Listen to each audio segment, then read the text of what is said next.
بسم الله الحمد لله على ما أولى فنعم ما أولى ونعم المولى ثم الصلاة والسلام سرمدا على الحبيب خير من وحد وعلى آله وصحبه وسلم أجمعين. السلام عليكم ورحمة الله وبركاته. سود واد ولا الله بغداد لنا أكاديمي كحران نلا الصعدة حلقة دين أسبوع لها أهيد أتكلم ساعتين برهنا بالشدة يو برتين يوتيوب كا حلقة دين ما أنت وحين غنيسة حلقة قدام بيسي دي رجلي نفط هذا إن شاء الله تعالى حلقوين كلا وحن بالله ودونا إيجنا دي رجلي ضدك كلا ودتك كلا سيد لو دي رجلي لها كوسابسن لكن حلقة دينا وحنكسو جبيننا دي رجلي نفط هذا سيادو دي رجلي سنفط هذا وحياها سيدو كلا مهم كا وحكم دا إن أديجي لفط هذا درنسنت هاي محو هاي مش أتسو جارتي مانتا أو قرشة هذه أتسميستات كسو جارتي كدمنا وحويان وحقات مهم إن مشروع هذا يفلنتيس يقرشهيس أي نقطة أرين أديك كوكو كوبان أو معناها دتك كلا لو ذاقين لكن إن دتك كلا لبأو كلا قاطن ويان دد نوادد أديك خبطة إن يهين دد قرب كون قنا يوكو عاوني دد نوادد أديك عدو كوكو أو دب كوكو يسنة يود أكتاي dadna waa dad meelay jiraan ba aadan garanin haddii qofka uu yahay qof kugu caawinaya mashruucan inaad ka guul gaarto inaad la wadaagto oo aad tiraahdeed mashruucaasaan bilaaway meeshaas uu ii maraya taladaadana waa muhiim waliba khaasatan dad soo maray hadday jiraan mashruucaas oo kale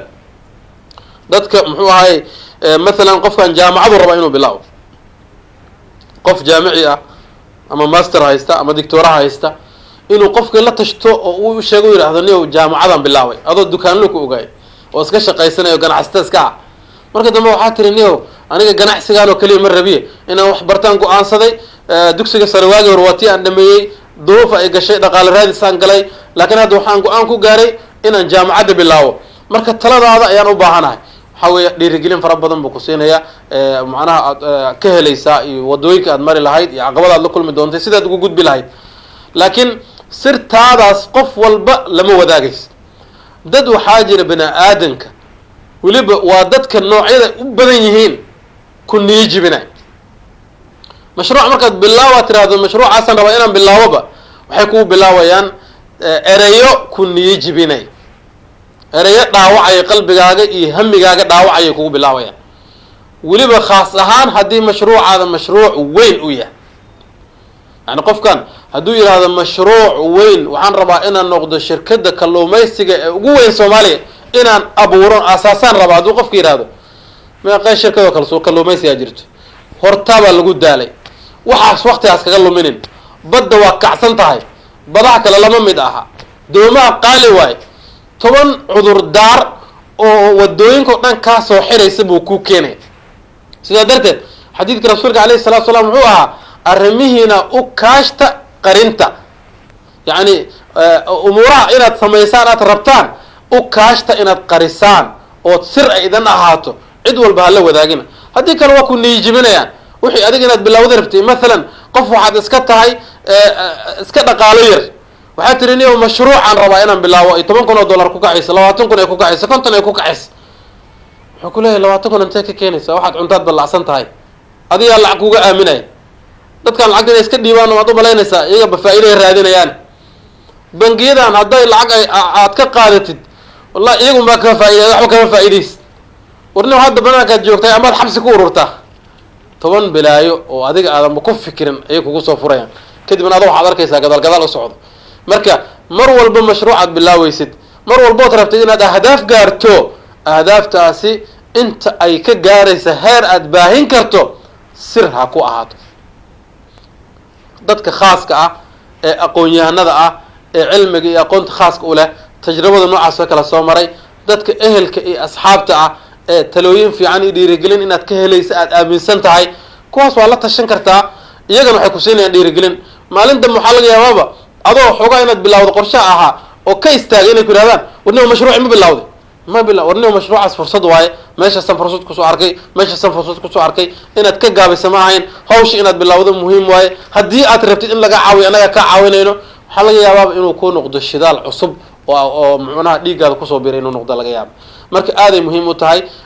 mashruuc inaad fuliso aad rabtid bilowga hore weliba khaasatan haddii meeshaad adiga joogto iyo mashruuc ay aad u kala fog yihiin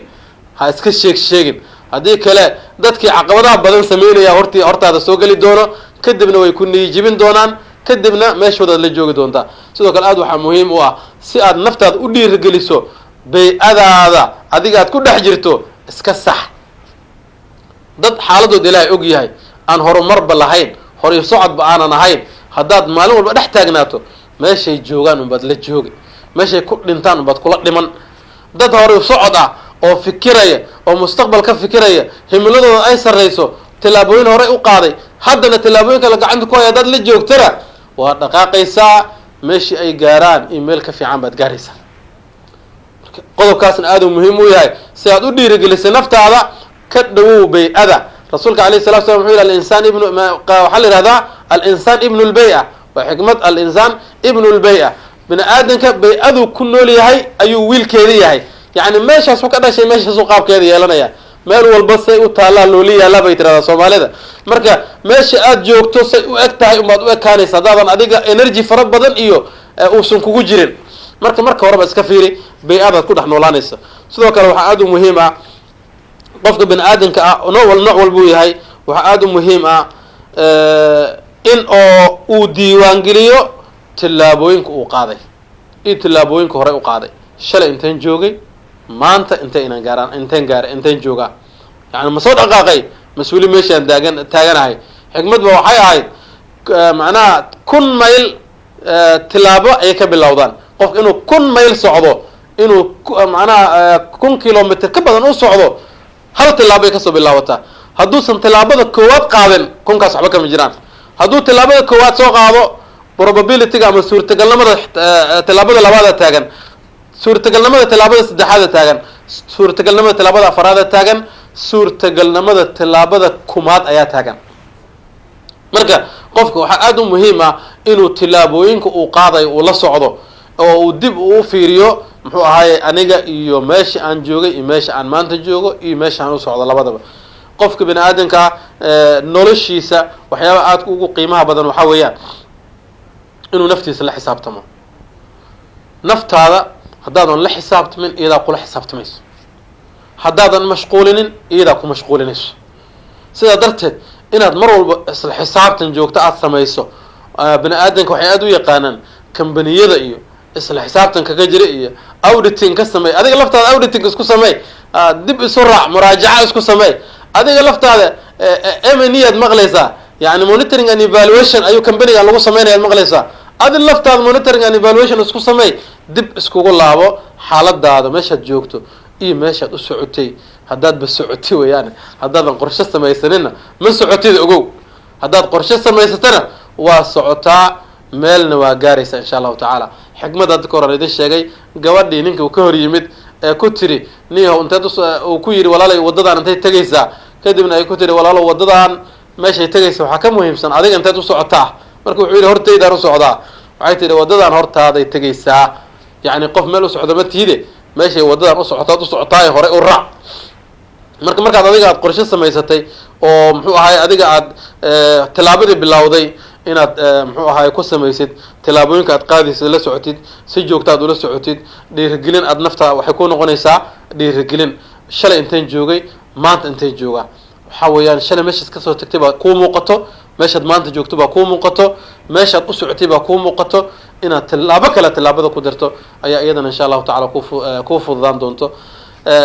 walaalaha qiimaha qaayaha badan qofka bini aadanka ah hadduusan asaga is dhiirigelinin dhiirigelinta uu banaanka ka heli karo sidaan horey usoo sheegnay waa 20%. marka 80% dhiirigelinta aad heli leedahay dad dayacdo waxa weeyaan wax aad u dhib badan wey. qofka dhiirigelin uu banaanka ka helay waxaa laga yaabaa inuu horumar fara badan ku gaaro tillaabooyin fara badan uu ku gaaro laakiin inaad heshaa yar. imaam al-Bukhari waxaa la sheegaa kitaabka Bukhariga markuu sanifayay wax ugu horeeyay ku dhiriyay waxay ahayd sheekhiisa oo dhahaya haddii aan heli lahayn wiil oo axaadiista saxiixa noo soo ururi. warkiiba maskaxdiisa ku dhacay motivation bay u noqotay waxaan horey loo sameynin lana samayn karo qofkii sameyn wax weyn uu dunida kusoo kordhiyey واكا كتاب البخاري نو سميي الى هذا انا ان كفانو كتابك ugu saxiixsan quraanka kadib la leeyahay xaqiiqatan waxa weeye qofka dhiirigelinta banaanka wax weyn bay ugu dhigan tahay laakiin inaad hesha aad u yar niijibinta